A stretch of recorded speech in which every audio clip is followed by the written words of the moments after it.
আসসালামু আলাইকুম এভরিওয়ান। 5 বছর পর গল্পের 12 নম্বর পার্ট। তো বেশি কথা না বলে চলুন গল্প শুরু করে দেই। ছাদের উপর নেমে এসেছে একরাশ নরম বাতাস। আকাশটা যেন একটু বেশি নীল আজ। দূরে মেঘেরা সেরা সাদা তুলোর মতো ভেসে বেড়াচ্ছে।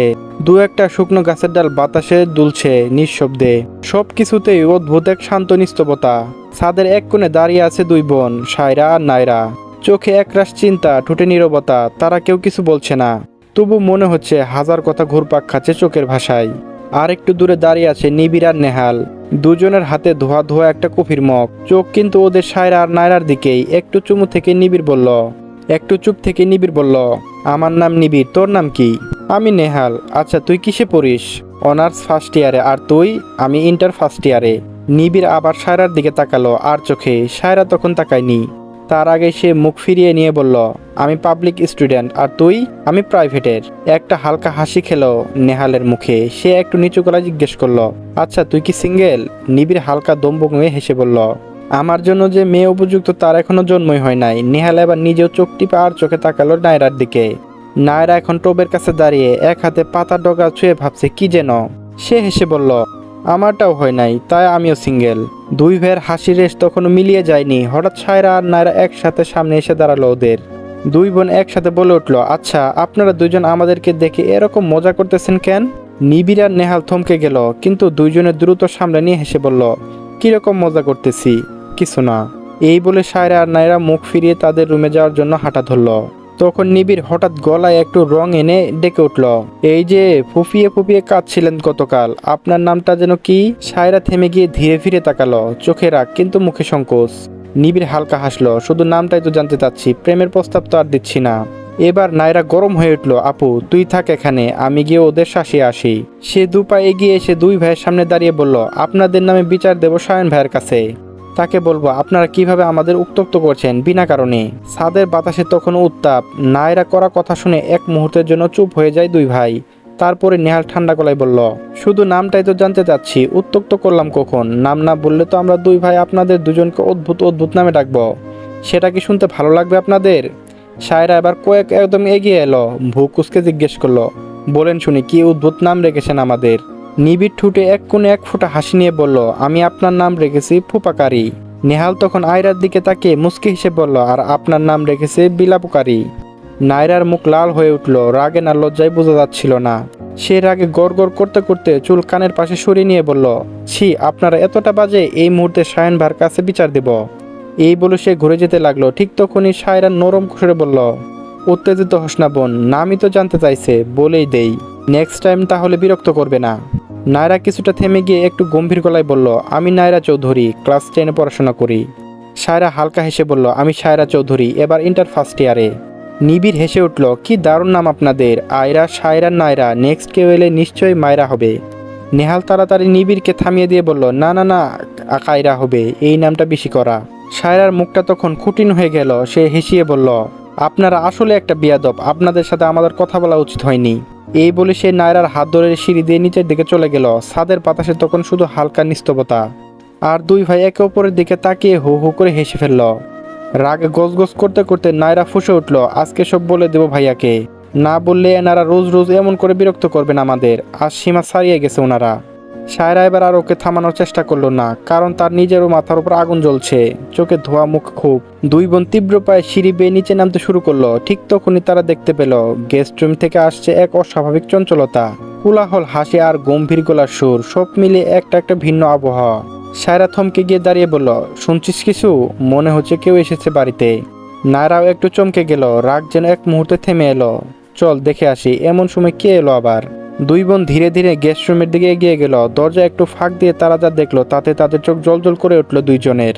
তুরাগ ভাই ও তালুকদার সাহেব বসে আছেন, তার সাথে তার আম্মু আব্বু আর দাদিও আছেন। সামনে চায়ের টে, নানা রকম মিষ্টি সাজানো, মৃদু আলোয় যেন ঝলমল করছে ঘরটা। আর সবার সামনে চেয়ারে সায়ন ভাই বসে আছে, গম্ভীর মুখে কথা বলছেন তিনি। আমি চাই পুরো ব্যাপারটা ধীরে সুস্থে এগোতে, এত বেশি তাড়াহুড়া করার প্রয়োজন নেই। সবার আগে আয়রার সম্মতি সবচেয়ে গুরুত্বপূর্ণ, আমি ওর থেকে ভালো করে শুনে তোমাদেরকে ফাইনালি রেজাল্ট দিব। তুরাক মাথা নোয়ালো, আপনি যেন কি বললেন তেমনটাই হবে। আশা করি আয়রা আর না করবে না। সায়ন তুরাগের দিকে কিছুক্ষণ তাকালো, তারপর বলল, সে কি তোমাকে বলেছে কিছু বিয়ের ব্যাপারে? তুমি এত সিউর হচ্ছ কিভাবে? তুরাগ মাথা নিচু করে বলল, সেই দিনের পর থেকে আমাদের আর কথা হয়নি, তবে আমার বিশ্বাস সে আমাকে অনেক বেশি পছন্দ করে। সবাই এই বিয়েতে খুশি হলেও তালুকদার সাহেব আর আলতাফ চৌধুরীর মুখটা কেমন যেন গম্ভীর হয়ে আছে। তারা কেউ আর এই সম্পর্কটা এগিয়ে নিতে চাচ্ছিল না, কিন্তু তাদের যে কিছুই করার নেই। তুরাগ যেমন আয়রাকে ছাড়া অন্য কাউকে বিয়ে করবে না, তেমনি আয়রার মনে এখনো তুরাগ ছাড়া আর কেউ নেই। সায়রা নায়রাকে মুখে একরাশ আনন্দ খেলে গেল। নায়রা ফিসফিস করে বলল, আয়রা আপুর জন্য মনে হয় পাকা করার কথা হচ্ছে। সায়রা হেসে বলল, তুরাগ ভাইকে আপু অনেক বেশি ভালোবাসে ফেলেছেন, আর তুরাগ ভাই আপুকে অনেক বেশি পছন্দ করে, দুইজনের জুটিটা কিন্তু অনেক সুন্দর হবে। নায়রা হেসে বলল, ঠিক বলেছিস, এখন চল আয়রা আপুকে গিয়ে এই সুখবরটা দেই। দুই বোন খুশিতে লাফিয়ে উঠল প্রায়, আর দ্রুত পায়ে চলে গেল আয়রার ঘরের দিকে। আয়রা এখনো বিছানায় শুয়ে আছে, পাতলা চাদরটা জড়িয়ে নিঃশব্দে তাকিয়ে আছে জানালার দিকে। ঘরের পরিবেশ এক ধরনের চাপা নিস্তবতা, মাঝে মাঝে একটু ওষুধের গন্ধ আর নেহাল গরম গরম ফিস ফাঁসানো শোনা যাচ্ছে। সায়নের কড়া নির্দেশ, আয়রা পুরোপুরি সুস্থ না হওয়া পর্যন্ত নেহা যেন এক মুহূর্তের জন্য তার পাশে থেকে সরে না যায়। আর নেহাও ঠিক সেই নির্দেশ মতো প্রহরীর মতো সজাগ থাকছে। চোখে মুখে দুশ্চিন্তার ছাপ নিয়েও হাসি ধরে রেখেছে নেহা।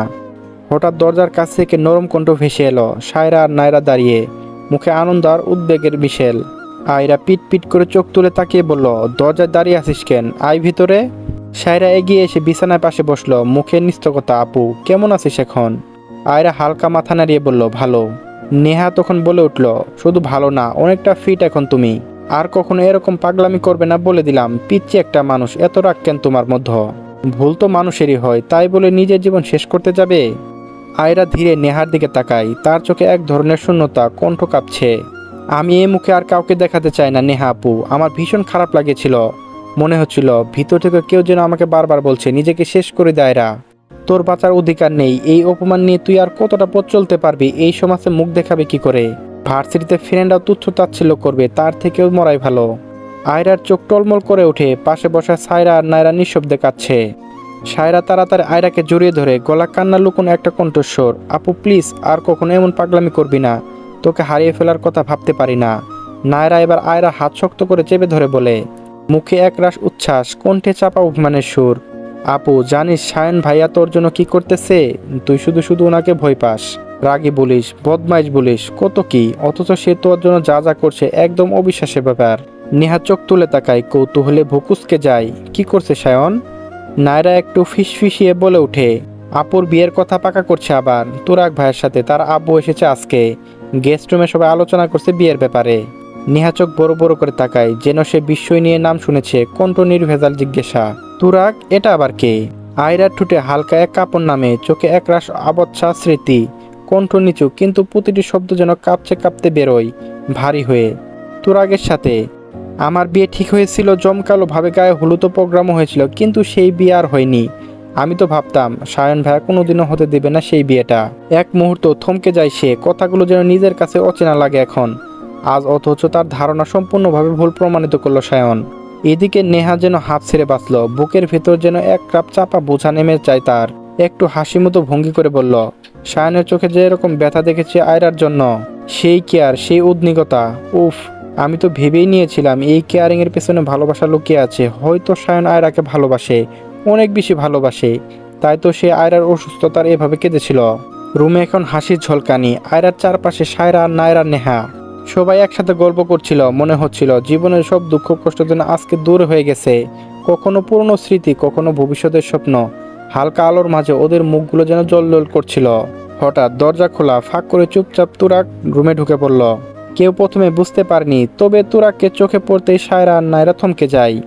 পরক্ষণে সায়রা চোখ টিপ মারে নেহাকে, নায়রা ঠুটে চাপা হাসি চেপে রাখে। নেহা চট করে ইশারায় জানতে চায়, এটাই সেই তুরাগ? দুই বোন মাথা ঝাঁকিয়ে সায় দেয়, সবাই বুঝে নেয়। এই একরাশ কৌতূহল আর ইশারা দুষ্টু মিষ্টি ভরা হাসি নিয়ে নেহা আয়রাকে বলে ওঠে, আমরা একটু আসি, তোমরা গল্প করো। তারপর তিনজন এক থেকে রুম থেকে বেরিয়ে যায়। ঘরে তখন শুধুমাত্র আয়রা আর তুরাগ। আয়রা মাথা নিচু করে বসে আছে, তার লজ্জায় লাল হয়ে যাওয়া গাল, চোখের ভেতরে অশ্রু আবেগের ঢেউ, সে চোখ তুলে তাকাতে পারছে না। তুরাগ ধীরে ধীরে এগিয়ে আসে, তার এক হাত দিয়ে আয়রার মুখটা উপরে তুলে নরম, গভীর এবং বড্ড সত্য কণ্ঠে সে বলে ওঠে, অবশেষে আমাদের মিলন হতে চলেছে, বিশ্বাস করো আয়রা, এখনো সবকিছু স্বপ্নের মতো লাগছে। আয়রা চুপ, সে কোনো শব্দ করে না, তবে তার চোখে তখন একরাশ উচ্ছ্বাস। তার দৃষ্টিতে যেন বলেই দিচ্ছে তুরাগকে ছাড়া সে অপূর্ণ, তার পৃথিবী, তার স্বস্তি। সবকিছু জুড়েই তুরাক। আজ আয়রার চোখে ধরা পড়ে অগণিত সুখের ঢেউ, এক ধরনের শান্তি যা সে বহুদিনের পর অনুভব করছে। বিকেলের আলো তখনও জানালার কিনালায় ঝরে আছে। আজ নেহার মুখে খুশির রং। সে দৌড়ে সায়নের রুমের দিকে এগোতেই দুজন দাঁড়িয়ে পড়ে তার প্রতিরোধ করে, জুভান আর নিলয়। ম্যাডাম, এখন ভেতরে যাওয়া যাবে না, স্যার নিষেধ করেছে, গম্ভীর স্বরে জানায় নিলয়। নেহার কপাল ভাঁজ পড়ে, চোখে খানিকটা বিরক্তি। কেন, কি এমন দরকারি কাজ করছে সায়ন? জুভান একটুখানি মুখ ঘুরিয়ে বলে, দরকারি কাজ চলছে, ডিস্টার্ব না করাই ভালো ম্যাডাম। কিন্তু নেহা তো নেহাই, বুক ভরা খেয়াল আর অদ্ভুত এক উদ্বেগ সে দাঁড়াতে পারে না, বলে ওঠে, দরকারি কাজ আমি নিজেই দেখে আসি। এই বলে সে জোর করে দরজা ঠেলে ভেতরে ঢুকে পড়ে। তারপর এক নিমিষে তার দৃষ্টিতে বিস্ফোরণ ঘটে। সায়নের হাত দিয়ে রক্ত ঝরছে, কিন্তু সে নির্বাক, জানলার দিকে তাকিয়ে আছে, চোখে এক ধরনের শূন্যতা। আর তার সামনে মেঝেতে পড়ে আছে ভাঙা ল্যাপটপের টুকরো। নেহা ছুটে যায় সায়নের কাছে, তার কাপা হাতে ধরে ফেলে, কণ্ঠে আতঙ্ক আর কান্না গলে মিশে। সায়ন, এটা কিভাবে হলো? কেমন করে হাত কেটে ফেললি? কে করলো এসব? সায়ন ধীরে ধীরে মুখ ঘোরালো, চোখে শূন্যতা, কণ্ঠে হালকা কষ্ট। সায়ন বলল, বুঝতে পারছি না রে, কিভাবে যে কেটে গেল। নেহা তখন আর দেরি না করে জুভানা নিলকে ডাক দেয় ভিতরে। দ্রুত ফাস্ট এডিকিউটটা নিয়ে এসো। তারপর নিজেরা ওড়না ছিঁড়ে ব্যান্ডেজ বানাতে চেষ্টা করে। তুই পাগল হয়েছিস? কেমন করে এমন অবস্থা হলো বলছিস না কেন? আর এই ল্যাপটপ এটাকে ভাঙলো? সায়নের কণ্ঠ যেন ভারী হয়ে আসে। জানি না রে নেহা, তাড়াতাড়ি হাতটা বেঁধে দে, বেশি রক্ত পড়ছে মনে হয়, তাড়াতাড়ি বাদ, তাড়াতাড়ি। নেহা যেন ফেটে পড়ে, এতক্ষণ হুঁশ ছিল না, বাধার কথা যখন মনে পড়েছে। সায়ন হঠাৎ তার দিকে তাকে এক গভীর দৃষ্টি ছুড়ে দেয়। তার চোখে ভেসে এক কৃতজ্ঞতা, ভালোবাসা, এক ধরনের প্রশ্রয়। সে ধীরে ধীরে বলে ওঠে, তুই এত ভালো কেন রে নেহা? আমার যত কষ্ট তুই যেন নিজের মতো করে ভাগ করে নিস। তুই না থাকলে হয়তো আমি আজ এই শেষ হয়ে যেতাম। তুই কি থাকবি এভাবে আমার পাশে সব সময়? নেহা থমকে যায়, তার হৃদয়টা ধকবক করে ওঠে। তার কানে শব্দগুলো প্রতিধ্বনি যেন বারবার, তুই কি থাকবি এভাবে? চলবে, গল্প